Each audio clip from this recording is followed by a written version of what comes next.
Good afternoon, Tom. One of our questions here today is from Loring, and he's asking, can you speak to how the Buddhists dissect things into reality, into other realities, and how you can get information from there, and how your intent is to dissect consciousness? Can that be experienced, and have you ever experienced that? Well, not the way you describe it as dissect. Consciousness is fundamental. Okay, now here it would be my take on it. I don't believe that Buddha, Siddhartha, talked about dissecting consciousness. I may be wrong. I haven't read everything written. Probably don't. Nobody has that much time in a lifetime, but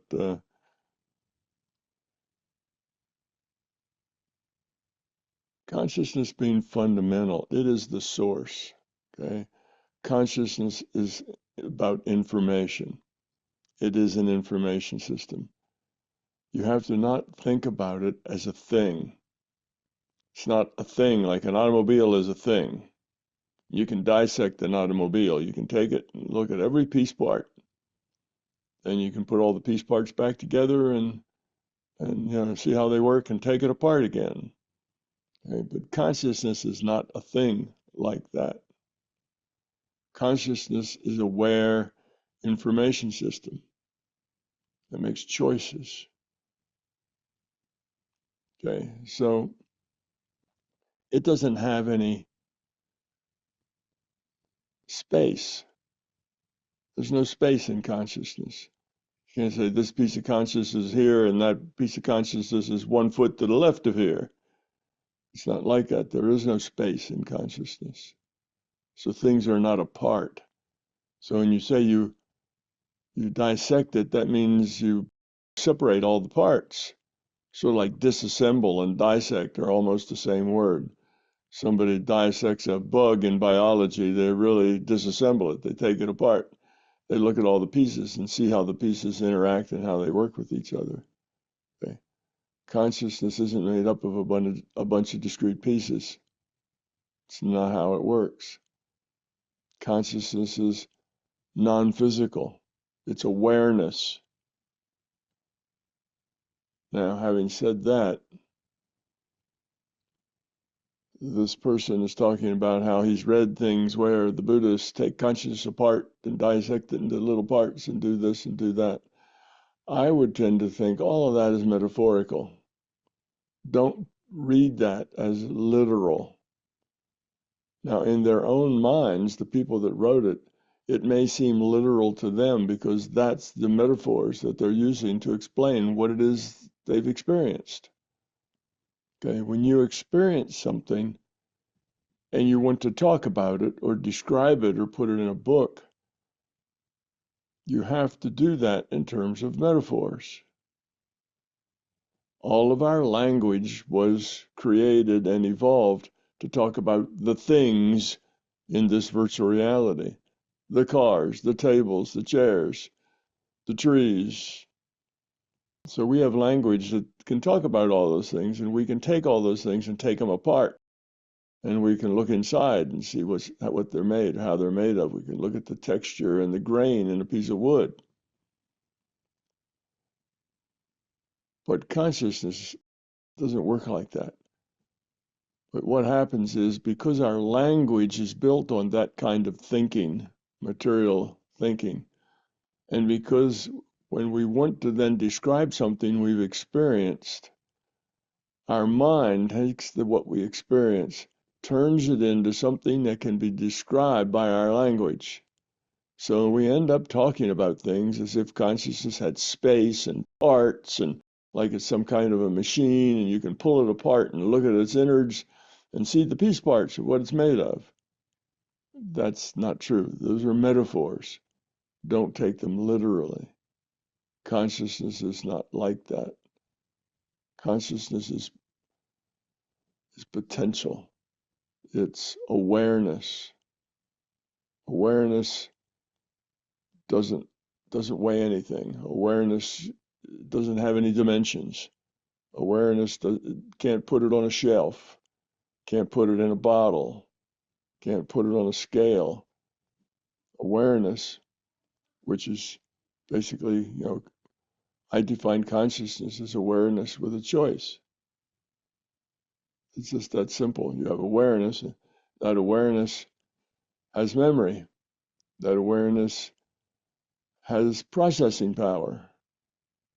It has inputs. Now we have inputs, eyes,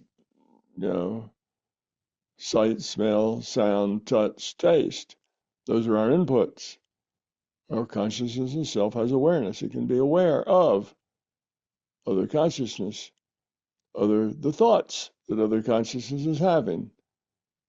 We can share thoughts, where those thoughts come from, what they mean. So consciousness can communicate. And when we think communicate, then we're thinking, oh, one must be here and the other must be there. But it's not like that. There is no here and there. People, being people, tend to express things in terms of their own ways of understanding. So I can see that there's probably a bunch of Buddhist monks someplace who had experiences, didn't know how to express those experiences, found the metaphors of piece parts and dissection, and used that to describe what they experienced. Doesn't mean those things literally exist like that. They're just metaphors. When you experience something in a larger reality that you don't have much experience with, or maybe any experience with, trying to express it in language is almost impossible. The metaphors are generally pretty ragged, not too accurate, just really capture pieces of it. And often when you talk to people who've just come back from an experience like that in the larger conscious system, they will stumble around a lot at first. Well, first I saw this. Well, I didn't really see them. I felt them. No, I really didn't feel them either. I just knew they were there. They start telling you things in 4 or 5 different ways and then changing them and doing this and that. That's because they're searching for the right metaphors to describe it. But things that happen in the non-physical, what we call the non-physical in the larger consciousness system, they're very hard, if not impossible, to describe in terms of a language that was made to describe physical things. It's just difficult to do that. And all the earth languages were made to describe physical things. So you have people talking about their experiences and they say, well, it was sort of like this. It was something like that. It was kind of like this and that. And you'll notice as you talk to them that they are having to struggle to explain to you what their experience was really like. And it's a good bet that you the perceiver, that you're only getting probably 10 or 15% understanding of really what their experience was like, because they just can't tell it to you any more succinctly because they don't have the words for it. They can't describe it. And as they try to put it into human experience terms, which is what language does, it doesn't really describe it very well. So I'd say that what you're talking about, you're confusing it with a real thing. You're confusing it with, yes, these Buddhist monks, and they took consciousness apart with tweezers and little petri dishes, and they isolated this and that and saw how they hooked together and da da da da da. If you're getting that kind of what I would say would be, would follow the meaning of the word dissection, then what you're getting are metaphors. You're not getting reality. Read it between the lines, not just the lines. And see if you can't see what the bigger picture is that they're trying to convey, rather than get wrapped up in the details of what they say. Tom, would it be helpful for Loring to use your virtual reality concept of receiving data streams with intent as far as reaching what he wants to experience. In other words, using your intent to dip into the databases or using your intent to accomplish something in consciousness space rather than the compartmentalizing of these things. Yeah, I think so. He just has to take things not too literally. Look for the bigger picture between the lines. See what they're getting at. See what the overall sense of it was, and not the details in the language that they're trying to explain it by. Now, a lot of people, like monks or others who spend a lifetime meditating and exploring the larger conscious system, when they make up these metaphors, they begin to believe them. In other words, they make up a metaphor, and that metaphor explains it to them because they have the experience. But the metaphor doesn't really explain it very well to other people because they don't have the experience. But they go on because they don't have any other way to talk about it. So they go on talking about it in that form because that's the only form they have, is these metaphors that they've made up. And people have trouble understanding exactly what they mean and how it works and why it works that way. So scientists do the same thing, not monks only, but scientists do the same things. They make stuff up, and 10 years later, they believe it's all a fact. They forget that these were metaphors that we made up to try to explain something. And they say, oh, I went there and this is what I saw. They turn it into a fact. So that's done everywhere. That's just the nature of people. It's the nature of our language that happens. Scientists do it all the time. Scientists are supposed to be very exact and very precise in what they say and how they say it. That's what science is all about. But science has a whole host of things that are nothing more than beliefs and metaphors. The wave function collapses to a physical particle. That's just a metaphor. The whole metaphor doesn't make any literal sense. You don't have a mathematical function, okay, which is a wave function. It's just a piece of math. You don't have a mathematical function collapsing to become a physical particle. It makes no sense, and it doesn't happen that way. And physicists know it doesn't happen that way, but it's the metaphor that more closely defines what it is they think might be happening. Well, as it turns out, the metaphor is just wrong. It's not what's happening at all. There is no probability function that then turns into a particle. They just don't understand the way reality works. I suspect a lot is true of monks and other people who study the larger consciousness system. If they're not careful, they will eventually let their metaphors turn into facts. They will use those facts as teaching tools because it's hard to teach something that's basically very esoteric, very expansive, very difficult to explain. So what happens is we build up models like the models of the chakras. Okay, that's a good example. So you have 7 chakras in the root chakra, and then it works its way up, and there's one just above your head. And all the chakras have certain kinds of meanings and things that they govern and things that they do. And if you're trying to do such and such a thing, well, then use your throat chakra to do that. And there are no such things as chakras. Chakras are not something that exist. Oh, but hundreds of people see them. Of course, I've seen them too. It's not hard to see chakras. You just look at a body and there they are. You can see these things. But that's because we're taking the metaphor and turning it into physical things that you can look at and describe what they do.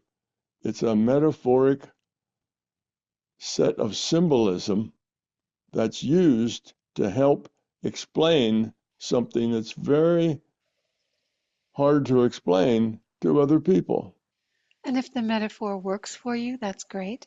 But I think Yes, you speak to the fact that it's very important to develop your own tools, your own yes, way of yeah. seeing So things. the metaphor creates these tools and they help explain to other people the way things work and the nature of mind and that sort of thing, but they're not fundamental. They're not real things. They're just metaphors. But 500 years later, 2,000 years later, metaphors are things now. They've changed. They were a teaching tool, a way that somebody constructed the information into piece parts so you didn't have to talk about everything all at once, so that you could break it into pieces and make it easier to convey different sections, different things, different interests. So it's a very handy tool. It's a valuable tool, but it's not a real thing. And you can tell that it's a tool. Here's another way you can tell if you or just look at it from the outside. You'll notice, well, the Hindus talk about chakras to help explain the things they learned from their understanding of the larger consciousness system.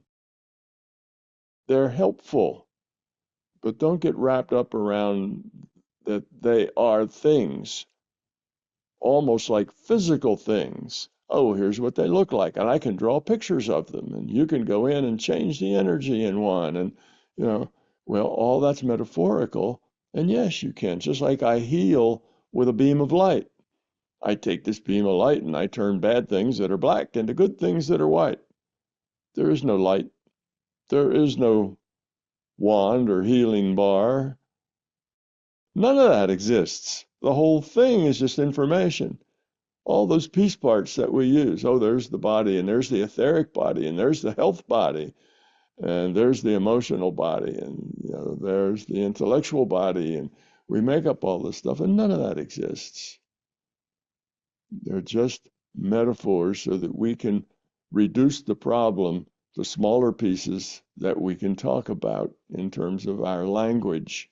Our language talks about things, talks about nouns. This is just information, you see. So that's the idea. So I think we tend to believe after a while that our things that we make up, our tools, become sacred and they become physical. We think of them as physical things. That's the way we interpret them. They're like a physical thing, even though, of course, we know they're non-physical, but they act just like this physical thing that you can see and touch and manipulate, get energy from it, put energy into it, heal it. And say, oh, it's a thing that you're working with. There are no things. There's just information. The tool helps you focus your intent so that you can modify the information. So the tools are good. So the fact that I use that bright white light to heal, well, that's a good tool for me because that helps me focus on what it is I'm doing. Mm. And it helps me have an intent on that person getting well, on that problem going away. So it's a metaphor, a symbol. You could just as easily say everything that's damaged and unhealthy is white. And I have this black tool, and I need to turn it to a nice, healthy black again. That worked just as well, except most people in their cultures have white as being pure and good, and black as being evil and not so good. White is light, and black is heavy. So naturally, we would choose light to be the healing and dark to be the thing needs to be healed, because that just suits us culturally. However it best works for you, right? Yeah, however it best works for you. If your culture was different, it could be red and yellow or green and blue or whatever. So developing your own tools or resonating with whatever metaphors work for you is the way to understand your reality and function within these realities, such as dreams or lucid dreaming or the out-of-body state or things like that, all driven by just intent and connecting. Right. Yeah, that's true. The only way we can describe the things we experience is to put them in terms of things, because we live in a world of things. Our language is about things. So we go out and experience something, and we have to talk about it. We have to make it into a thing that we can talk about. It's energy. It's, we can describe it. We can draw pictures of it. But all of that is metaphorical, not actual. Well, thank you, Tom. I think you spoke very well to his question. Thank you so much. Thanks, Lorraine, for your question. I and MBT Events hope you like this video. If you do, then you should consider being a Patreon member, because Patreon members get early access to our special content. You will also be able to get your questions answered by me in special Q&A sessions, and most importantly, your contribution as a patron member will enable us to produce the content that you're looking for. So thank you.